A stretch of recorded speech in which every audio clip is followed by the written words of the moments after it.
The Honor Tree program started with a tree going up in the Johnson County Sheriff's Department last year. Now, a local Boy Scout troop wants to expand the program. Joining me this morning, Chris Fioro, coordinator for the Honor Tree Project. Chris, thanks so much for being with us, and thank you for all you do. Tell us, for those who aren't familiar, what is the Honor Tree Project? The Honor Tree program that started last year was an effort to get youth to see the humanity that was in public safety. So many times the only interaction that youth would have with public safety would be if maybe their mom got pulled over and they got a speeding ticket. We want them to see that the people that protect our communities are just like our friends and neighbors.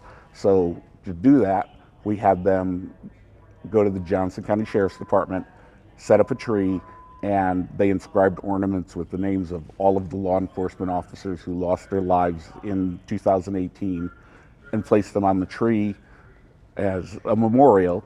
And while they did that, officers, in that case deputies, came and went from the station and interacted with the kids and reinforced that they were just like everybody else. And you also leave a book, which you're gracious to give us a copy here. Right. And tell us about that. Well, the Honor Tree, we set up the tree, and we'll take that down in January because we use it again the next year. The book is the biographies of all of the officers who have passed during the current year, and we leave that with the department. We also leave a collage of all the faces of the officers who've passed that year, and it's something that they can keep and hopefully add to each year as they do the program. When we started, like I said, it's like our original goal was to try and teach youth about the humanity of public safety, but the unanticipated consequence was that public safety really enjoyed interacting with the youth. So we found out that they were reaching out to programs and providing them with opportunities. So this year's Honor Tree program is, once again, get the youth to see the humanity in public safety, but to set the groundwork for a partnership where they can do things throughout the year.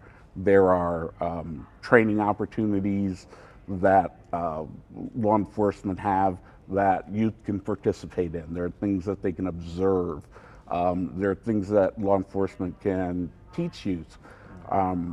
If we are trying to create better citizens and citizens of the community, who better to teach them that than the people that protect the community? If they're protecting it, it means it has value. So we want the kids to see it has value. Now you have a group of kids that maybe when somebody's going to do something wrong in their peer group will say, that's not right. We shouldn't be doing this, and then get the other kids to go with them. Right. And this is very noble, Chris. We're just about out of time. Real quick, Chris, how can people help? How can they donate and get involved? Well, there are 3 ways to donate. And I believe you guys will post that on your website. You can send a check to me made out to BSA Troop 218. There's also a GoFundMe for the Honor Tree, and then there's a Facebook support site.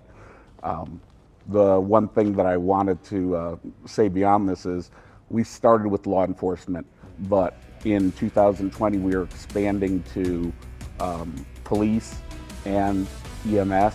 So next year's Honor Tree logo will have a blue tree, a red tree, and a white tree, and we will be trying to partner groups with all of that. We also will be doing some work with some wounded veterans. Thank you so much for all you do. You're building better citizens. You're honoring your fallen. I appreciate you so much, Chris. Thank you very much. We'll have all that information on our website, kbc.com. Stay with us.